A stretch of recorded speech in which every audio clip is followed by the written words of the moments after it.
Congratulations for clearing NEET UG. I'm congratulating all the NEET UG aspirants. उनको भी जिन्हें appear भी किया, क्योंकि अपीयर करना एक एग्ज़ाम में that is also big task. ये कोई स्कूल का एग्ज़ाम नहीं होता, राइट? Second most tough. यार दीदी क्यों ही कॉन्ग्रेचुलेट कर रही हो आप हमें? मतलब जितना मैंने एक्सपेक्ट किया था उतने तो मेरे नंबर आए ही नहीं. पापा कह रहे हैं कि यार तूने पैसे बर्बाद कर दी हमारे यहाँ काशर आइलैंड में एडमिशन लेके. अब मैं क्या करूँ जिस हॉस्पिटल मतलब जिस कॉलेज में मैं एडमिशन लेना चाहता था मैं वहाँ पे ले ही नहीं सकता हूँ. और आप हमें यहाँ कॉन्ग्रेचुलेट वाली वीडियो डाल रही हो. ये क्या कर रहे हो आप? Wait wait wait wait wait. I do agree कि बहुत लोग के जितना वो एक्सपेक्ट कर रहे होते हैं रैंक, या फिर जितना वो एक्सपेक्ट कर रहे होते हैं यार कि इतना होने पे मेरे को यार मेरा जो ड्रीम कॉलेज है वो तो मिल ही जाएगा, वो नहीं हो पाता. बट यार उन सब चीज़ों को हटा के अगर मैं एक पाथ की जर्नी बताऊँ, so you should be proud of the journey कि तुम यहाँ तक आए हो. अभी समझ नहीं आ रहा होगा, पर जब मैं ये क्वेश्चन 5 साल के बाद पूछूंगी ना, then you will agree with the stuff that what I am asking you. It's like इस पॉइंट पे क्या होता है, everyone is very much confuse कि व्हाट शुड वी डू. यार मैं ड्रॉप लूँ कि मैं ये करूँ. बहुत लोगों को तो ऑप्शंस ही नहीं पता होते कि करना क्या है. So I am going to help you out with those stuffs. मैं तुम्हें कुछ पॉइंट्स बताऊँगी, कुछ तुम्हें ऑप्शंस बताऊँगी जो तुम्हें सूटेबल लगे. Choose wisely. Okay. First option, यार जिन्हें लगता है कि यार शायद से मेरी थोड़ी मेहनत कम रह गई, या फिर मैं शायद बीच में ना डिस्ट्रैक्ट हो गया था या हो गई थी, तो मुझे लगता है मुझे एक बार और ट्रायल देना चाहिए इस एग्ज़ाम को, शायद से मेरा जो रैंक है वो इम्प्रूव हो जाए. तो प्लीज़ गिव. अगर ये तुम्हारे को लगता है कि यार मुझे देना चाहिए, तो पूरे फोकस के साथ पूरे जो तुम्हारी वीक पॉइंट है उन पे फोकस करो, उनके ऊपर पोटेंशियल डालो, उसके ऊपर पूरा का पूरा smart work along with the hard work should be there this time, क्योंकि तुम एक बार एग्ज़ाम दे चुके हो. तो प्लीज़ गिव. लेकिन अगर तुम्हारे पेरेंट्स या सोसाइटी या any other family member is forcing you to give the exam again, don't give.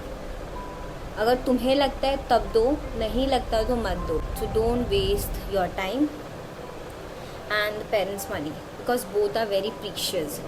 Time दोबारा नहीं आता. अभी नहीं लग रहा होगा कि यार 1 साल क्या, पर बाद में आके पता चलेगा कि वो 1 साल कितना प्रीशियस होता है. I know what am I talking about, because मैं भी ये सब चीज़ों से गुजरी हूँ. दूसरा point, like you can choose another medical field yaar. Not everyone need to be an MBBS doctor only yaar to serve in healthcare, right? बहुत सारे मेडिकल फील्ड्स हैं. आप डेंटल ले सकते हो, आप BPT कर सकते हो, आप BAMS कर लो, BHMS कर लो, या फिर अगर आपको ये भी नहीं करना तो बहुत अदर मेडिकल फील्ड्स भी हैं इसके अंदर जो आप ऑप्ट कर सकते हो.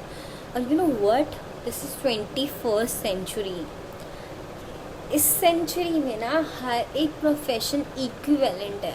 अगर तुम ये मेंटालिटी रखते हो कि यार this profession is better than this profession, then you are wrong. Every profession is remarkable and have demand in society, right? Third point, यार दीदी आपने ये सब तो बता दिया, बट मुझे MBBS ही बनना है और तुम्हारा मन बोलता है कि मुझे ये ही करना है. थर्ड ऑप्शन, इंडिया में बहुत अच्छे अच्छे प्राइवेट मेडिकल कॉलेजेस भी हैं. आप वहाँ पे जाके भी एडमिशन ले सकते हो. अपने काउंसलिंग बैठो और वहाँ पे जाके एडमिशन ले सकते हो, and they are very good, I should से.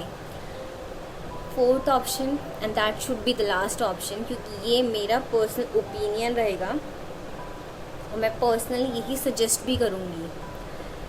MBBS abroad, taking admission abroad in MBBS, a bachelor degree of medicine. Why I am telling you it should be the last option, because it's not that glorious as it looks from outside. यार हम बाहर जाएंगे, यार हम कितना कुछ सीखेंगे, यार पैसे भी कम लग रहे हैं, यार बहुत सी चीज़ें अच्छी अच्छी होगी, यार हम बहुत कुछ सीखेंगे.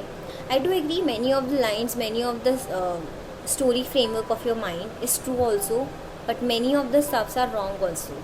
That's why I'm like saying you all, इतना ग्लोरियस नहीं है जितना वो बाहर से दिखता है. क्योंकि like there are 6 regulations that you need to follow कि आप अब एक FMG बनने वाले हो, ठीक है। तो 6 पॉइंट्स पहले क्या होता था कि 2002 का रेगुलेशन होता था। अब it was publish in 18 November 2021। A new regulation was formulated by MCI और NMC। उसके अंदर ना 6 पॉइंट्स होते हैं और वो पॉइंट्स तुम्हें याद होने चाहिए, क्योंकि तुम्हें उसके प्रूफ के बिना कहीं एडमिशन नहीं लेना है, ठीक है। Mark my words very carefully. पहला पॉइंट, पूरा जो ड्यूरेशन है कोर्स का वो 54 मंथ्स का होना चाहिए। 12 मंथ्स यानी कि 1 साल की इंटर्नशिप होनी चाहिए, that is a second point. Third point, पूरी की पूरी जो ट्रेनिंग है वो सेम यूनिवर्सिटी से ही होनी चाहिए। चौथा पॉइंट, पूरा जो ड्यूरेशन ऑफ द कोर्स है वो इंग्लिश में होना चाहिए। पांचवा पॉइंट, जो तुम्हारे सब्जेक्ट्स जो यहाँ आपके MBBS से पढ़ाए जाते हैं वो subject should be included over there also. Let me clarify one more stuffs, they are language subject जैसे कि लैटिन हो गया, या फिर अगर तुम रशिया में एडमिशन लेते हो तो रशियन लैंग्वेज हो गई, तो उनकी लोकल लैंग्वेजेस और उनके कुछ लोकल सब्जेक्ट्स भी होते हैं जो वहाँ पढ़ाते हैं, वो आपके एडिशनल सब्जेक्ट्स होते हैं वहाँ पे, ठीक है। But you need to clarify कि आपका वहाँ पे जो करिकुलर चल रहा है वहाँ पे वो सारे सब्जेक्ट्स हों जो यहाँ पे होते हैं। छठा and the most important point, जो भी वहाँ की रेगुलेटरी बॉडी है वो आपको लाइसेंस टू प्रैक्टिस दे, वो इक्विवेलेंट होना चाहिए वो लाइसेंस टू प्रैक्टिस जो वो वहाँ के खुद के लोकल्स को देता है। ये नहीं कि वहाँ के लोकल्स को अलग दे रहा है और तुम्हें अलग दे रहा है, ऐसा नहीं होना चाहिए। और मतलब ये सब आप प्रूफ कहाँ से मांगोगे? देखो, let me clarify one more stuff, तुम बाहर डायरेक्ट एडमिशन नहीं ले सकते हो, आपको कोई ना कोई एजेंट या फिर कोई ना कोई कंसल्टेंसी की नीड चाहिए होगी। अगर तुम किसी बच्चा जो वहाँ पे पढ़ रहा है अगर तुम उसके थ्रू भी एडमिशन लेते हो, when you get over there और may be before that only, your university directly और इनडायरेक्टली आपको उस एजेंट या कंसल्टेंसी के हाथ में दे ही देता है कि यार तुम ही संभालो इसे, ठीक है। So as in now these agents and consultancy बहुत एक्टिव हो गए होंगे इंस्टाग्राम और यूट्यूब पे, क्योंकि ये इनका पिक सीज़न होता है। बस ये बात है कि जाने से पहले ये सारी चीज़ों का प्रूफ तुम्हारे पास होना चाहिए, क्योंकि ये प्रूफ तुम्हें तब चाहिए होगा जब तुम वहाँ से करके वापस आओगे। So these are the points जो तुम चूज़ कर सकते हो। और यार मैं एक दीदी होने के नाते एक चीज़ तुम्हें बताना चाहूँगी कि यार ऐसा नहीं है कि अगर तुमने MBBS नहीं किया तो लाइफ ख़त्म हो गई, कि यार ये 4 पॉइंट्स में से मुझे कुछ चूज़ करना है तभी मैं अच्छा सेटल होऊंगा या होंगी लाइफ में, ऐसा नहीं है। Let me clarify this stuff, ऐसा नहीं है। तुम जो भी प्रोफेशन ऑप्ट करो, सब मैं सिर्फ वीडियो बनाने के कंटेंट के लिए नहीं बोल रही हूँ, ये मैं अपने खुद के एक्सपीरियंस से बोल रही हूँ कि बच्चा कुछ भी करे, कोई भी लाइन में हो वो अच्छा कर लेगा अगर वो उस लाइन में खुश है तो। ये फिल्मी लाइंस नहीं होती, ये जेन्युइन इन लाइंस की रियलिटी में सच्चाई होती है।